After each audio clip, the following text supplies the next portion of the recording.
Bippity boppity boo. Can you hear me? Bear Nation. Nostradamus. Where's my 5x5? Berkey beat you to it. Bless y'all. Thank you so much. If you're new here, you're probably unfamiliar with the fact that on many an occasion, the U of the tubes, aka the algorithmic robots, have, for no apparent reason on my end, absolutely jacked with the video and or the audio. So we like to begin the show with the signals check, which we have, because otherwise you'll spend 40 to 60 minutes, and I'll spend 40 to 60 minutes of your valuable time, and no information will be exchanged because the damn microphone doesn't work. So good morning to everybody in the chat. I am Bear of BearIndependent.com. 40% of you, statistically speaking, are lurking in the shadows. You're stalking me, bro. Stop it. If you watch the show, please consider subscribing. We are on a forward march towards 200,000 subscribers here, and I would greatly appreciate it if you could just, click the subscribe button, ring the little bell icon. If you're not new here, you know what to do. Share the show with somebody you love, and please leave a comment for the YouTube algorithmic robots. Today, we're going to talk about, yet again, Russian nuclear weapons. We're also going to talk about BRICS, Brazil, Russia, India, China, Saudi Arabia, et al. And we're going to talk about the Trump indictment a wee bit of indictment. And, it's Wednesday. So officially, it's We All Gonna Die Wednesday. And this may be a little bit more like a coffee time with Bear because I don't have the adequate amount of what I like to call talking fluid currently. So I'm going to imbibe.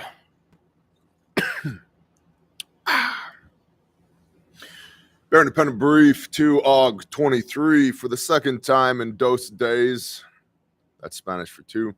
A drone has attacked Moscow, striking a skyscraper. Several drones were also shot down during the night on Monday without reaching their targets. There were also drones, at least according to Russia. There were Ukrainian drones in the Black Sea that were assaulting or attempting to assault maritime ops in the Black Sea, which is fun times. In Ukraine, at least 10 people were killed and 100 injured after a missile strike targeted President Zelensky's hometown of Kryvyi. I don't know. Kilo Romeo. Kryvyi. Guys, I'm a corn-fed white boy from America. There's a lot of these names I can't pronounce. So, missile strikes in President Zelensky's hometown of The latest strikes came after the foreign minister of Croatia and Ukraine met in Kyiv, the capital of Ukraine. Foreign Minister Dmitry Kuleba of Ukraine said, quote, "We agreed on the possibility of using Croatia's ports on the Danube, which is a river, and in the Adriatic Sea for transporting Ukraine's grain." So this is about the grain deal, right? Now we'll work on establishing the most efficient routes to these ports to make the most of this opportunity. The grain deal. End quote. Ukraine has said that Russian airstrikes across a 9-day span are responsible for the destruction of about 180,000 metric tons of cereal crops. That's a lot of tons, by the way. That's somewhere around, because a metric ton is 2,200 lbs, if I'm remembering correctly, whereas a standard or an English ton is 2,000 lbs. So we'll just call it roughly, 400 million pounds of Cheerios? Oh, not cereal grains of wheat destroyed. No biggie. On the flip side, and oh, by the way, it is standard SOP, right, going way back throughout the history of warfare to destroy crops, right? Because an army marches on its what?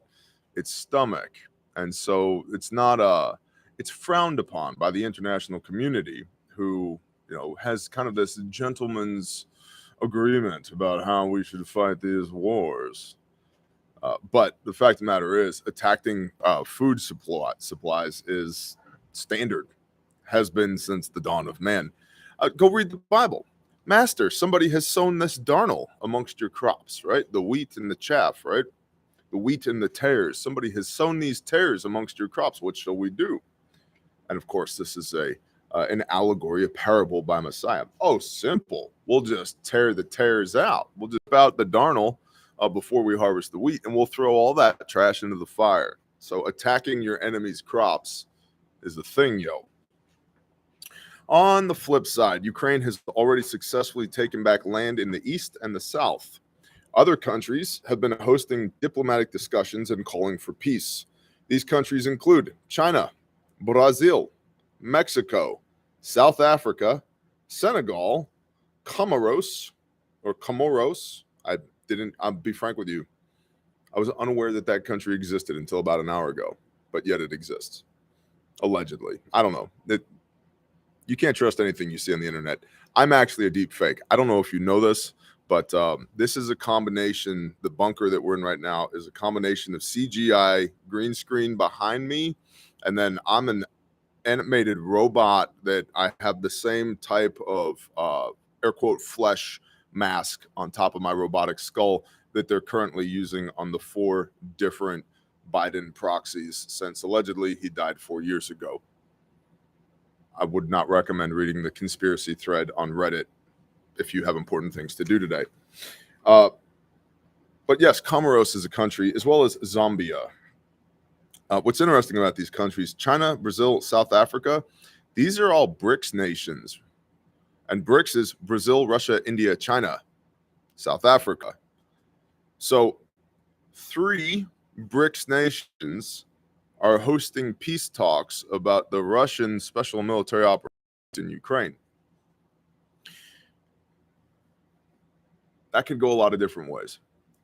One is we genuinely want peace. And because we are all part of this strategic alliance, BRICS, we can be the ones to negotiate it because we're friends, we're buddies, we're closer to the problem than, say, America is. And from the Russian worldview, America is legitimately part of the problem in Ukraine. So negotiating peace between Russia and America, probably not going to happen. Negotiating peace between Russia and Ukraine, probably not going to happen for a couple of reasons. One is Ukraine is a puppet state of the United States, and what's happening in Ukraine is a proxy war between the United States and NATO asterisk and Russia. So probably not going to happen.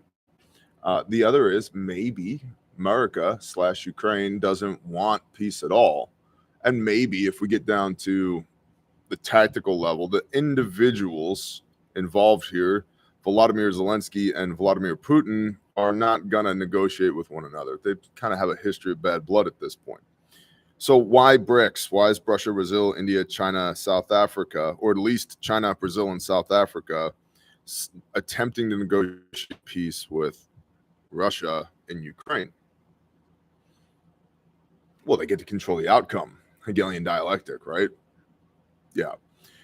And it makes them look great. China, Xi Jinping, China wants, air quote, wants peace in Ukraine, but they want to be the ones to negotiate it because it makes China look great on the world stage when they can say China settled this dispute. The United States did not. It's just another indicator that the United States is losing the monopoly on first world nation status globally.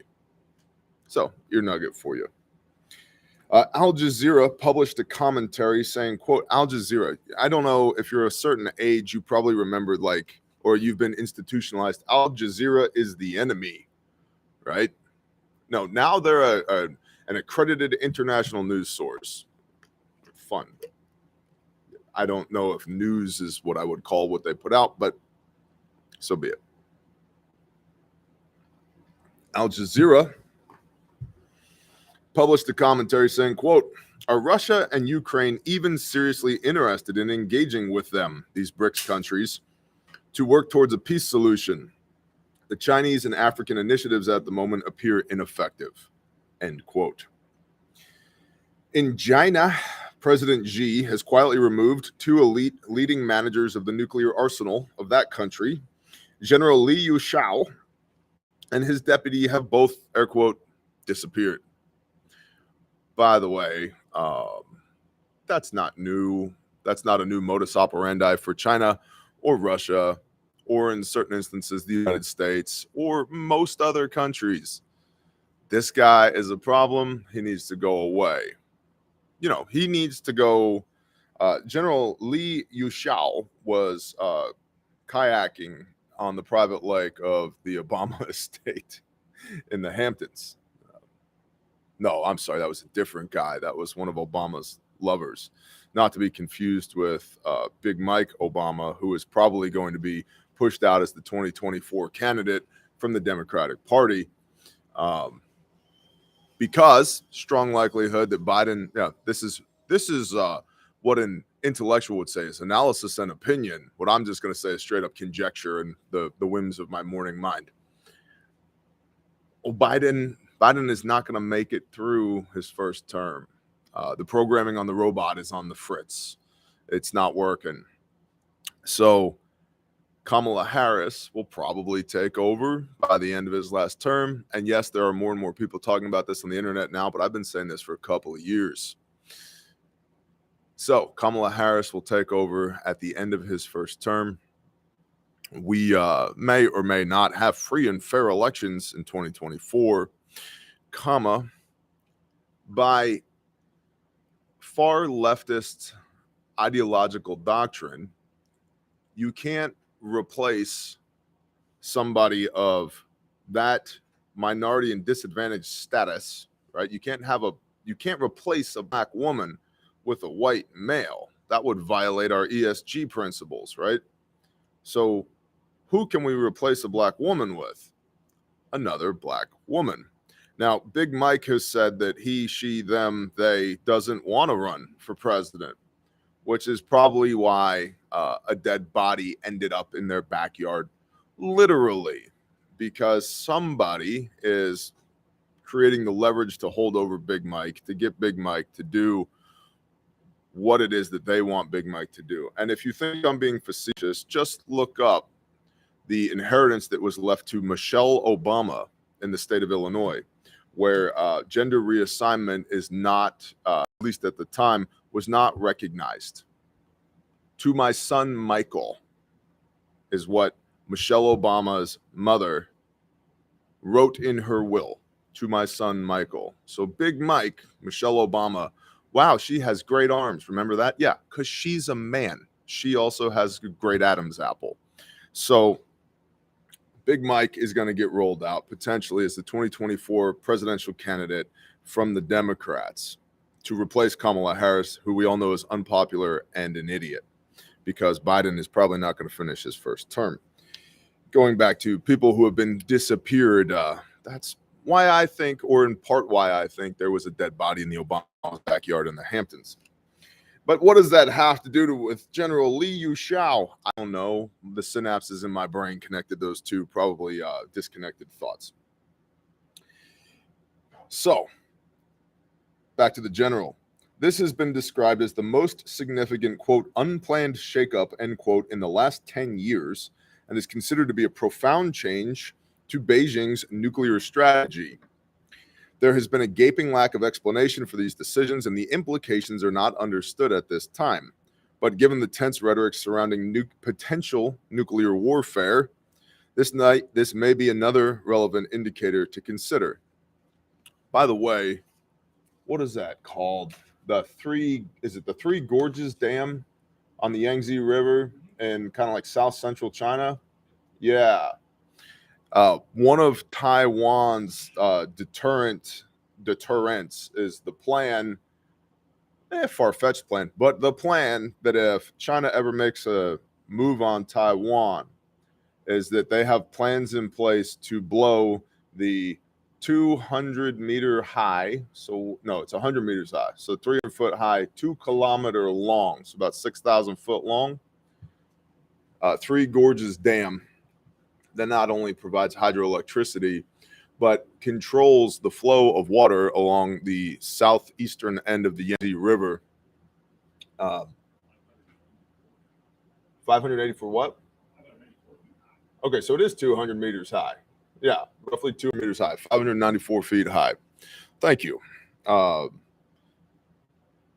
They have plans. Taiwan has plans to blow the Three Gorges Dam. And if you look at a flood map, if they do that, essentially all of southeastern China, about a third of the landmass, part of Taiwan's deterrent plan is. It makes me wonder about the dam that was blown in Ukraine, if that was like now, and again, according to international rules about how we should fight this warfare, targeting civilian infrastructure, critical infrastructure like dams and hydroelectric dams, that's a no-go. You're not allowed to do that. To which either the Russians or the Ukrainians said, meh, and blew up that dam in Ukraine near the nuclear power plant. I'm not saying that was blown up because somebody wanted to see the cause effect of blowing a dam during, modern third, fourth, fifth generation-ish warfare. But I definitely think the Chinese sat back and watched and were like, that's interesting, because of the criticality of the Three Gorges Dam on the Yangtze River in kind of south central-ish China that Taiwan has said, we will destroy if you come across, if you invade, we will destroy. All the rabbit holes this morning. Dmitry Medvedev, the deputy chairman of the Security Council of the Russian Federation, warned that Russia would be forced to, quote, ignite a global nuclear fire, end quote, if Ukraine's counteroffensives were successful, saying in an article, quote, imagine if the offensive, which is backed by NATO, was a success and they tore off part of our land, then we would be forced to use a nuclear weapon according to the rules of a decree from the president of Russia, end quote. Jalen Mason did their homework after the last brief. The homework was for everybody to come up to a ridiculous title of at least 7 syllables long, and 7 is a D minus. It's barely passing.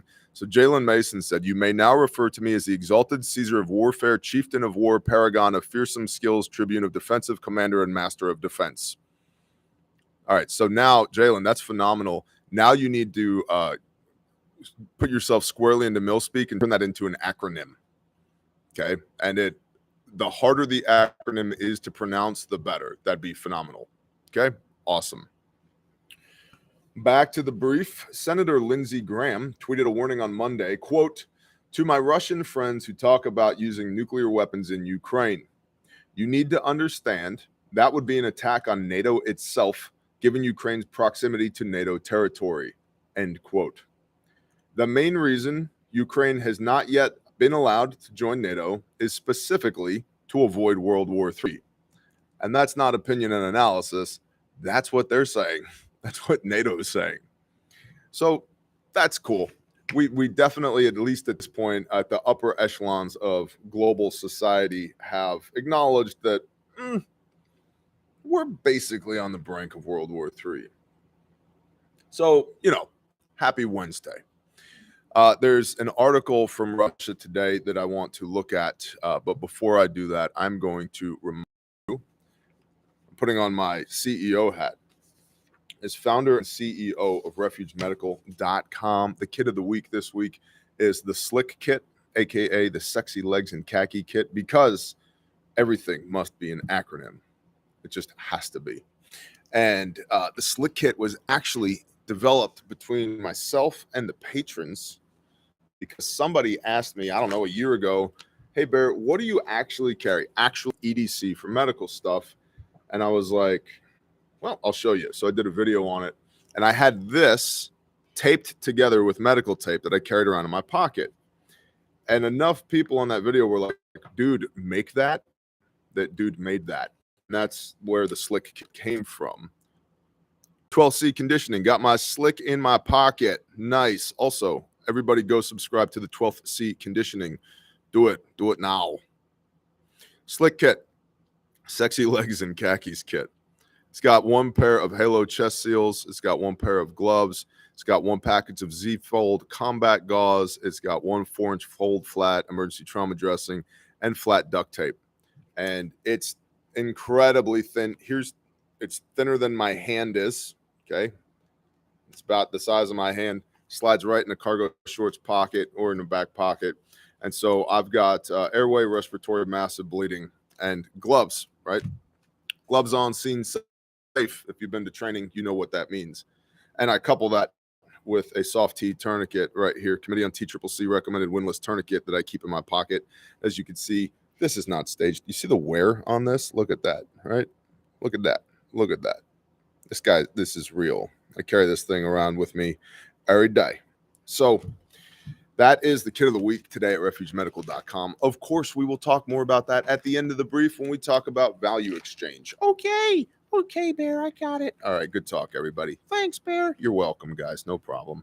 You're the best, Bear. All right, knock it off. It's getting weird. Refuge. No, not Refuge. RT. Russia today. How much is the slick kit? www.refugemedical.com. And you shall see. Ye shall see. www.refugemedical.com. Russia today. Let's allow the Russians to report with zero bias about the indictment of our 45th president, Donald J. Trump. That'll work out, right? Russia today. Trump indicted over Capitol riot. The former U.S. president has been charged on 4 counts relating to alleged efforts to overturn the 2020 election. Yay.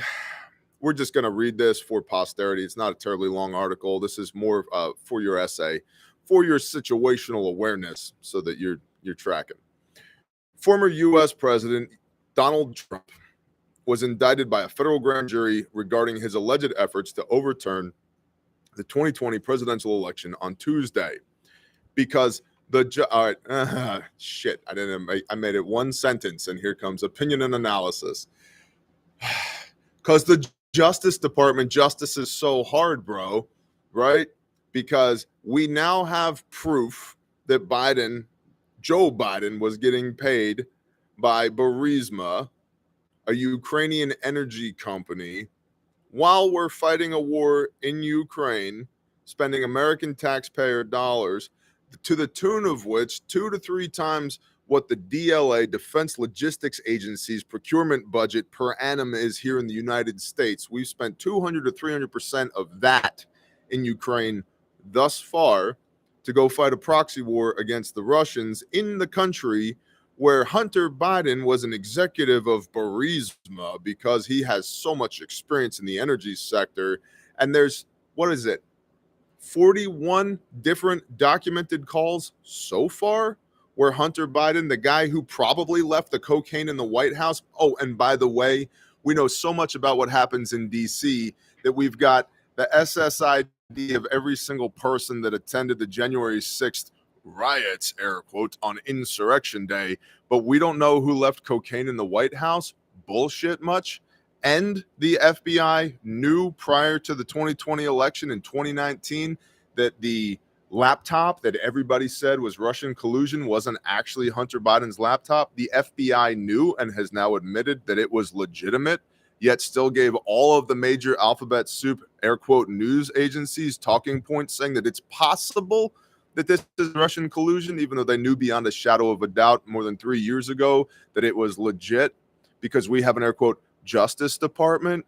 But now because the president asked people to come together on January 6th in protest of the actual tyranny in this country, he gets 4 more charges in addition to the 37 charges he's already facing. But Joseph Robinette Biden Jr. asterisk, who probably is either a hologram or a robot at this point, and if he's not, he's 100% lizard people. That guy, 10% for the big guy, we don't have any indictments against.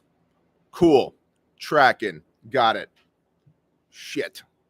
One sentence into this article, and I just... Yeah. I need a producer and a host, and then I could just chime in and be like, wait, stop, bullshit. Nope, flag on the play. But, if you've been here for any length of time, production quality, not my strong suit. That's not happening. I was actually invited on a really large show, and they were like, awesome. Let's work out the details of when Bear's going to fly out to be on the show. And I was like, flying? No, I don't fly. Because again, production quality. No, but what a huge opportunity. Yeah, but TSA? Nah, meh. I like it in the bunker. We're 43 feet below the surface of the earth right now, climate controlled. It's phenomenal. If these Russian nukes start falling from the sky, I got nothing to worry about. There are metric tons of food and water down here in the bunker, more first aid supplies than we know what to do with. We got composting toilets. I even got a goat on the other side of this wall for goat milk and emergency meat. Like, I'm good. Hydroponics, actually it's aquaponics. We're doing the tilapia thing. That's phenomenal down here in the bunker. What the hell was I doing?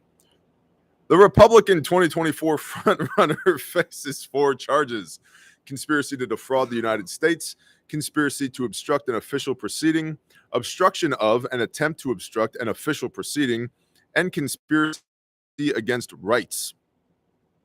Conspiracy against rights. We hold these truths to be self-evident that all men are created equal and endowed by their creator with certain inalienable rights. And among these are life, liberty, and pursuit of happiness. All men are endowed by their creator. So all men, including Donald J. Trump, have certain inalienable rights that don't come from a legislature. They don't come from men with pens, whether they're made, Bic pens or turkey quills, who wrote some shit down on parchment. The rights don't come from men. They come from God. They're codified when they're written down by men, so that they respect these rights. So it's the rights of whom? How about the First Amendment right to assembly on Insurrection Day? How about the right to redress your grievances to your governing authorities? Nope. We need 9,000 Capitol Police and removable fences and call in the National Guard and geofence this area around the Capitol and on the lawn so that we can get the data off of every single person who went there. And if you set foot in that place on that day, you are now a far-right extremist, domestic terrorist, and you are being targeted by the FBI. Yeah, but, conspiracy against rights for Donald J. Trump, because #Justice Department. The indictment also lists 6 unnamed co-conspirators, including 4 lawyers, a Justice Department official, and a political consultant. The charging document alleges that by disseminating false claims about his victory, quote, creating an intense national atmosphere of mistrust and anger and eroding public faith in the administration of the election, end quote. The public, or at least a majority of the public, has no faith in the administration of the election anyway. Joe Biden got 10 million more votes than Barack Obama? Really? During a pandemic when 12 people were coming to his rallies and he was trying not to shit himself on stage? That guy got 10 million more votes than America's first black president? Sounds kind of racist if you ask me. I think by the new rules, the international rules-based order, we should agree that he should be thrown out anyway, because you think about the racism, and this old white guy did better than the young black guy. That's systemic racism. I guess we should just burn it to the ground, y'all. Back to the article. Trump laid the groundwork for his, quote, conspiracies, all of which it claims, quote, targeted a bedrock function of the United States federal government. Yes, and the bedrock function of the United States federal government currently is not to represent you. Yes, that's what the parchment says when the dudes with feather pens wrote it down. But that's not what it does anymore. It is no longer a government by, of, and for the people. It is a government, and there are people. But they're not a unified entity, and they haven't been for a long time.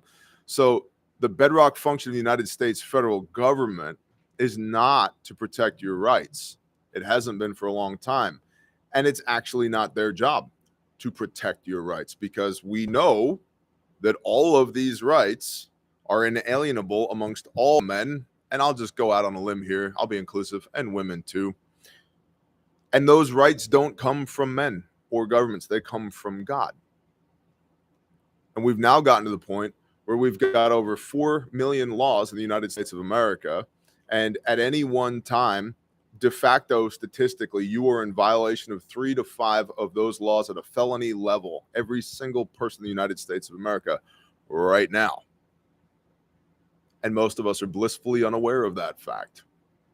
We don't have the government that we were supposed to have. The government that we do have is in no way predicated on those founding documents. It's a completely different system.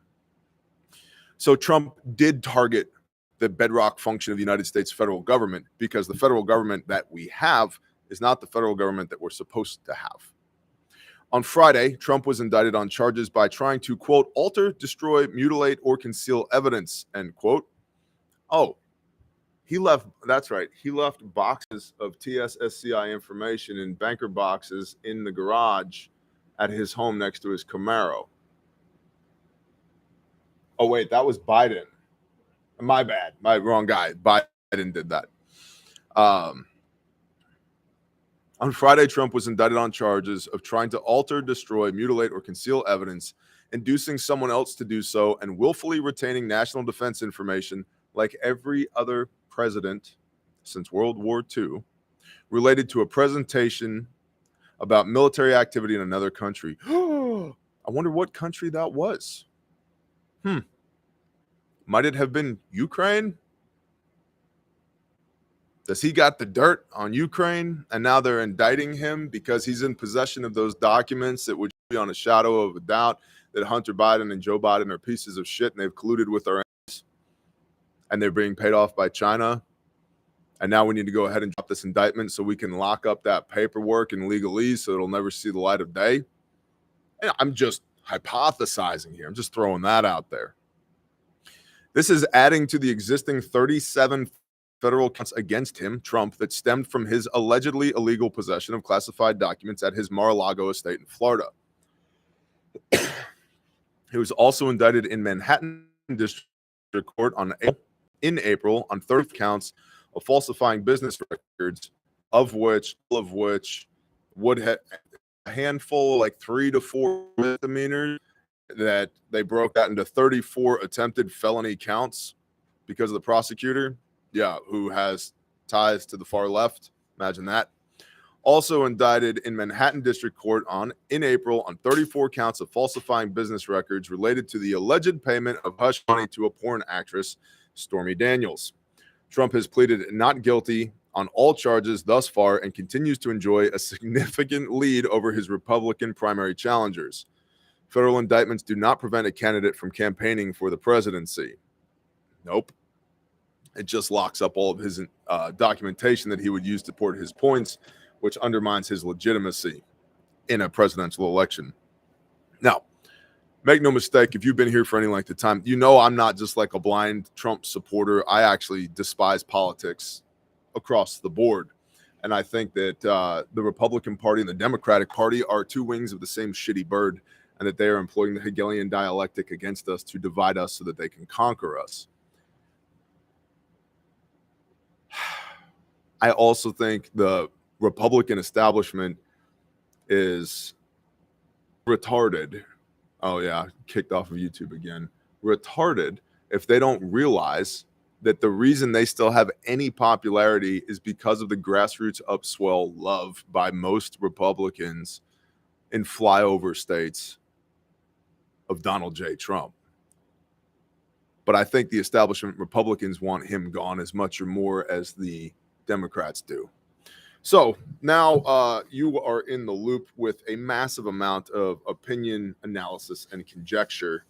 And that is the brief for today. Across the Table with Bob. Great show, Across the Table with Bob. If you're not subscribed to Across the Table with Bob, I question your sanity. What is wrong with you? Awesome guests. There have been awesome guests on that show. Like awesome guests. I was also on there, but there were awesome guests as well. Now,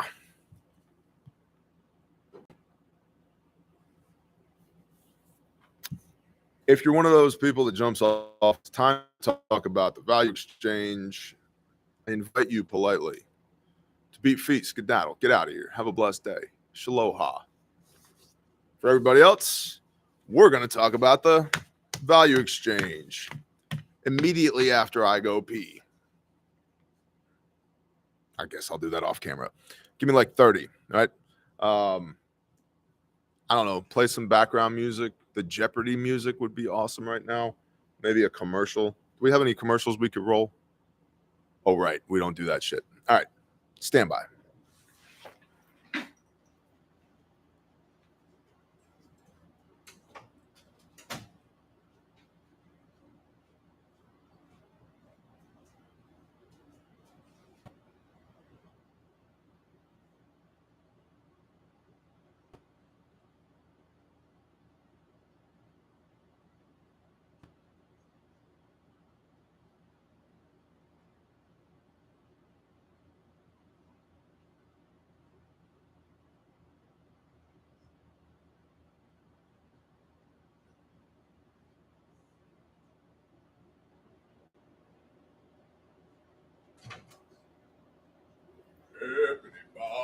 Boo.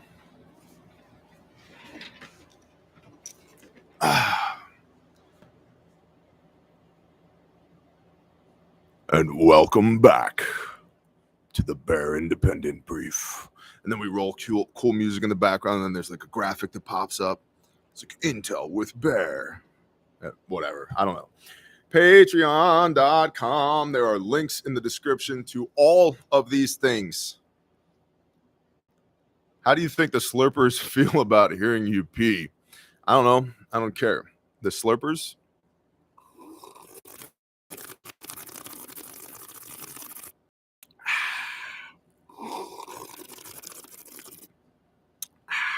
ASMR coffee drinking with Bear. Links in the description, all of this stuff. Patreon.com. Patreon.com. It's a $10 per month preparedness consultancy. It's the best $10 you can spend on the interwebs. Period. The end. Bar none. You ask me the questions. I give you long form video answers at a minimum 15 minutes long, sometimes 30 or even 40 minutes long, to really unpack the questions that you have about preparedness, homesteading, faith, business advice, mutual assistance groups, tactics, techniques, procedures, etc. We built our Patreon page specifically to function like a consultancy, and we've been blessed that it has also grown into an awesome community. And so if you're looking for those things, you need answers to your questions, and you want to link up with like-minded people, links in the description. It's the first link, patreon.com. Search for Bear Independent.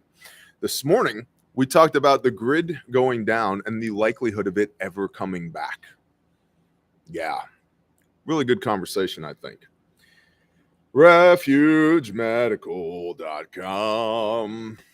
Kit of the week, slick kit and the tourniquet. I gotta get it out of my pocket again, because it doesn't matter if you have all the cool guy equipment in your truck or in your barn or in your garage. If you need it and you don't have it on you, you don't actually have it, do you? Right? And that's why, think about in the firearms industry over the last several years, we've seen more and more push towards subcompact, micro 9mm handguns, right? What's it? The Glock 43 and the little Mossberg Hellcat Hellfire. I don't know what the hell that thing is. And Taurus has had some good offerings. There are a lot of companies have put out tiny 9mm pistols so that people will actually carry the damn things, so that they have 100% concealed carry compliance. They always have their firearm on them all the time. Yeah, SIG P938, exactly, Kermode. So the industry has moved towards that compact capability so that you'll have it on you when you need it. The slick kit from refugemedical.com is the same concept. It's like the compact, subcompact 9mm of first aid kits. All right. So it'll fit in your back pocket. It'll absolutely fit in your cargo pocket. That's what it was. It's very thin. It's very lightweight, maybe a half a pound. And in here, I have not one, but two chest seals.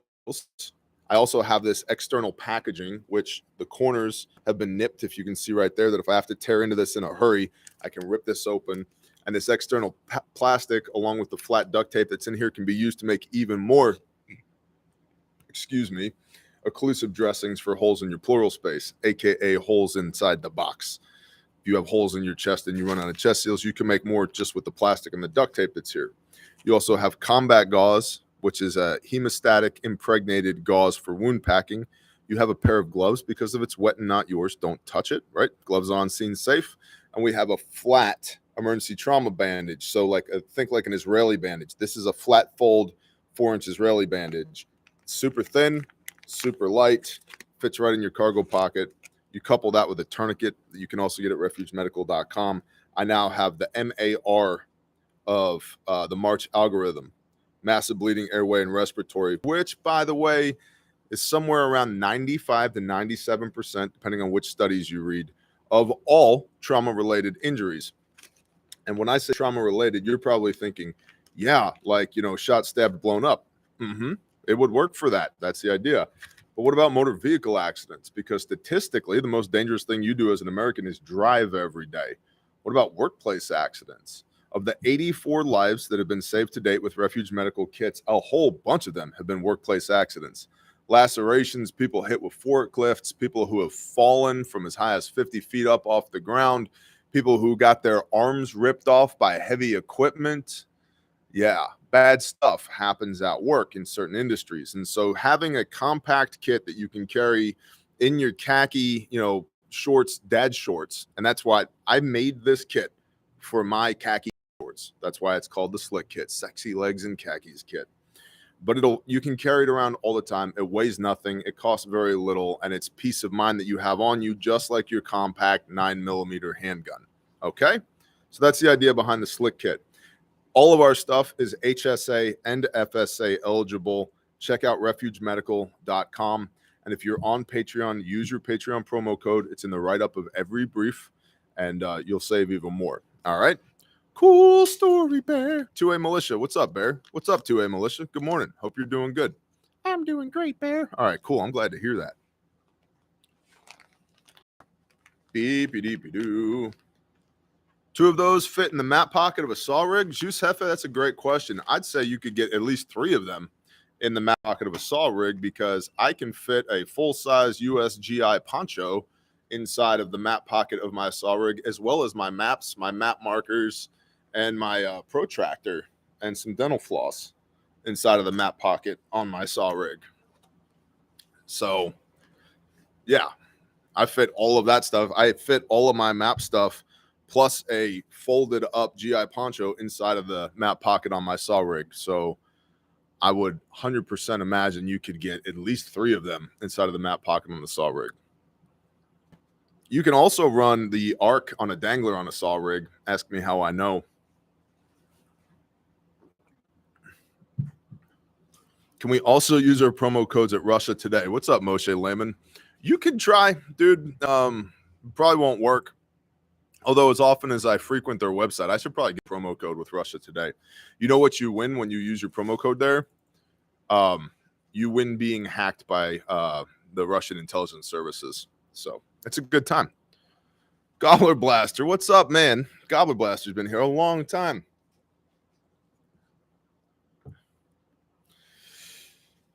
What are we doing? Right. The other RT, the better RT, refugetraining.com. We have classes for the month of August posted at refugetraining.com. Those classes are here in Eastern Oklahoma. I strongly recommend you come to class and learn the fine art of how to not die. We have an expanded and improved curriculum. We invest a lot of time in keeping our shit up to date. We've got, crisis actors and instructors and, role players and force on force. We got all kinds of stuff going on, and the product continuously evolves. In fact, the 12C conditioning, if you go to his channel, he just put up yesterday a video called A Mostly Unbiased Review of Refuge Training. And he said mostly unbiased because the way that he found Refuge Training is through this channel. and he's bought several things from Refuge Medical. And so he's had positive experiences up to this point. So he was coming into RT, Refuge Training, expecting to have a positive experience. And I've met the 12th C on several occasions, and I saw him at class the morning of Responder 1. And he signed up for the Essential Responder, which is Responder 1, Responder 2, Responder 3. It's a 2-day course, about 20 hours of instruction. I saw him and he said to me, I said, "How you doing?" He said, "You know how everybody says you don't charge enough for your classes? Everybody who's taken the class says you don't charge enough for your classes." I said, "Yeah." He said, "The money I spent for 2 days here was worth the first hour of instruction." It's like, "No shit, that's awesome, man." He goes, "Yeah, I'm gonna make a video about it, but 100%. The what you charge for 2 days, I got more value than that in the first hour of instruction." If you want to hear it in his words, the 12th C conditioning here on YouTube, go watch that video. I posted it on Patreon yesterday. But we do have RT classes live in the store for the state of Oklahoma in August here. And then in September and October, RT will be on the road. And then we are working on putting together what December, January, February, March is going to look like right now. So stay tuned. Somebody asked, Timothy Hansen said, "Can you explain the handle differences on the pocket IFAC?" For sure. So if you're unsure, we also have the kit or the pocket. This is the pocket, of course, made in the United States of America. It comes in black and in tan. And this was originally designed to fit inside of an SOB kit, which I don't have here. This is the inner from an SOB kit that you pull this out of the outer pouch on the SOB, pop it open. You got all your stuff inside of here: pressure bandage, gauze, chest seals, compressed gauze, combat gauze, gloves, nasal pharyngeal airway, flat duct tape, Sharpie, etc. But so many people started emailing wanting to buy just the inner that we made just the inner to carry around in a cargo pocket. Now, this is thicker than the slick kit. So it's maybe 1.5 inches thick, and it's about yay big. What's the handle difference? Well, this comes with a top handle on it, standard, to pull this out of a SOB pouch because it sits horizontally like this in an SOB pouch. But so many people have started carrying these in their cargo pockets that you can get a top handle like this, or you can get a side handle. You can specify side handle, where if you slide this vertically into your cargo pocket, the handle is on the side so that you can pull this out from the handle this way rather than pulling it out this way. So a top handle is for horizontal carry. The side handle is for vertical carry. You're welcome, Timothy Hansen. Great question. Thanks for asking. And what's cool is these used to only be available in tan, but then we had kind of this diamond plate material here, which is the same material, ballistic nylon, that we used for the inners for the Origin kits, Origin main, Jocko Fuel. Awesome, compatible with the saw rig. Yes, also a bare minimum inner will fit in one of the outside pockets of a saw rig. Ask me how I know. This is the bare minimum. I feel like this is like show and tell at kindergarten. Like, I brought all my cool toys with me and I'm going to tell you about them. This is the bare minimum. And this inner right here, this will fit right inside of one of those side pockets on a saw rig if you want it to. On my saw rigs, I run danglers with the arc on them because I want those side pockets open so I can carry an Nalgene bottle and a steel cup in one. And then I've got all of my random detritus in another, cordage and fire and batteries and all kinds of stuff. So let me put my bare minimum back together. Then I'm going to show you the arc, and then we're going to move on from talking about refugemedical.com. Because you guys know, handmade, made in America, guaranteed forever. Simmer down, hat.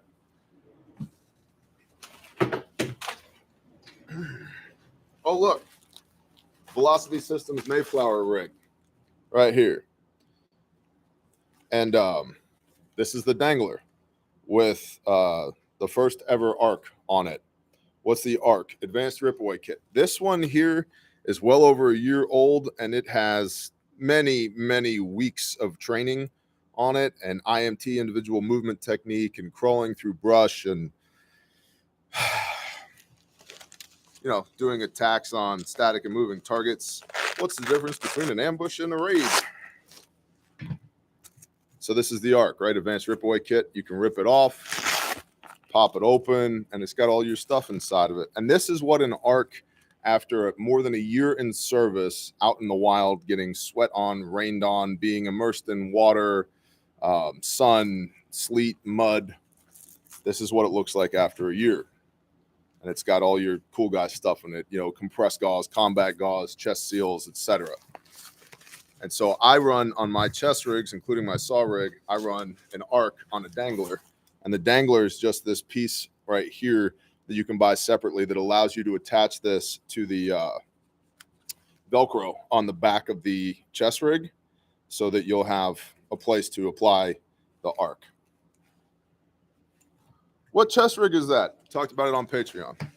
Do a search on Patreon, use the search bar, type in chest rig, and you'll find a video called Chest Rig Philosophy of Use. Okay? Okay, cool story.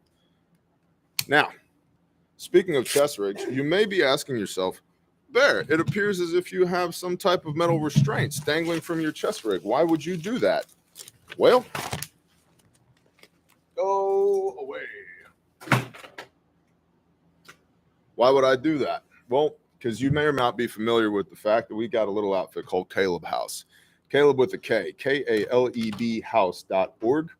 And we rescue and we restore juvenile human trafficking survivors. And sometimes as we're carrying out our duties with Caleb House, we run across individuals who are much better left in restraints than they are left out in the wild. And Caleb House, yeah, calebhouse.org. We rescue and restore juvenile human trafficking survivors. I'm super duper happy to announce, I've been telling you for close to a year now that we've got 24 kiddos in our care. Over the last few weeks, we've had several that have graduated that are ready to move on, which is incredible. So we don't have 24 anymore. We have about a dozen now in the best way possible, which is awesome. And I love every one of you who has helped us accomplish that goal. It's awesome. So super proud and happy to say we've cut our number of kiddos in half. So thank you, right? Isn't that awesome? And y'all see me, I'm the face of this thing. You don't see the other brothers and sisters who are out there busting their ass to make this stuff happen. You don't see the victim services teams. You don't see the extraction teams. You don't see the operational teams. You don't see the administrative teams. You don't see all the other people in this organization that frankly are doing way more than I am. My job is to talk and to assist in hood rat shit when needed. Their full-time jobs are to be hood rat shit, to be victim services, to be administration, to be outreach, to be self-care, mental, I just had an awesome talk with a brother yesterday about preventative maintenance on the mind and soul with what we're doing here. And so I'm so proud of my team. So proud of my team. I'll also tell you, we just recently, and I can't give you the details, but we'll just say one of the people that we've been looking at for a long time is no longer a problem. Praise Yah. So thank you to every one of us who supports what we do. I'm ecstatic that we have half the number of kiddos now that we did. That's awesome. So if you'd like to participate in what we do, if you want to support us, if you want to pray for us, if you want to get plugged in with actually fighting anti-human trafficking, not talking about it, not raising funds for awareness, like actually where the rubber meets the road, Caleb with a K, K-A-L-E-B house.org. And if you're wondering why it's called that, it's because of a story of Joshua in the Bible where Caleb, who's an old man, decides taking that mountain, Hebron, which later will be where King David builds the first temple, and later will be Jerusalem, the holy city where the Father puts his name. The first foothold that the Father's chosen people had on that piece of land was Caleb, is an 85-year-old man who tells Joshua, I want that mountain. That one's mine. And Joshua, New Living Bear translation, says, dude, there's 3 giants up there. If you can take it, you can keep it. And Caleb looks at Joshua and says, I am as good today as I was 45 years ago when Moses taps on the shoulder to go in and spy out the land. And then Caleb looks at his boys and he says, come on, boys, we're up. We got to go slaughter giants. And they go up the mountain and they kill not 1, not 2, but 3 sons of the Anakim, the Rephidim, the giants, offspring of the Nephilim, at 85 years old. And the point here is sometimes you need to slaughter giants in the promised land. Sometimes you need to be unafraid to march uphill into a very scary situation to go do exactly what the Father told you to do. And the downstream ramifications of that is now this place right here that Caleb took by force is the place where the Father chose to put his name. That's why we call it Caleb House. So if you guys want to participate, calebhouse.org. And of course, Grindstone Ministries is our other 501c3 nationally registered. Grindstone is a construction and disaster relief organization. And because we do construction, Grindstone is building Caleb House, the facility, the restoration facility, and then we're giving Caleb House, the building, to Caleb House, the organization, the 501c3. I know that's a little confusing. I'm trying to be better on the messaging as to how that works, because I'll be honest with you, it confuses me some days. I'm like, wait, what, how are we doing this? Which entity is doing what to who for why? But Grindstone's predominant mission is disaster relief. But there's no disasters to relieve right now, and we maintain a war chest for disaster relief. Then every penny above and beyond that war chest, which Praise Yah is currently funded, goes towards building Caleb House. And it has, since we put our word out that we're going to build Caleb House. So you can, if you feel led to donate, you can donate at calebhouse.org or grindstoneministries.com. And those funds go towards the building of Caleb House, the facility, as well as maintaining ongoing operations of taking care of the kiddos that we have and going to get more kiddos. So that's kind of how that works. And of course, there's links in the description. You can get Caleb House t-shirts, long sleeves, and hoodies. You can get our brother Saw's Facts Not Feelings shirt, and you can get our brother Rex's The Real Dope shirt. And all the proceeds from all of those go to help support the Caleb House mission of rescuing and restoring the least of these, forsaking not the widow and the orphan, and putting a biblical covering over these people so that we can unbreak them, so that they don't grow up to break other people, so that we can break this generational curse. That's the show for today. I love you all to the moon and back. Thank you for supporting what we do, and thank you for sharing in the joy of bad guys going away and good guys being rehabilitated. You guys are tremendous. I hope you have an awesome day. Bless y'all. Shalom.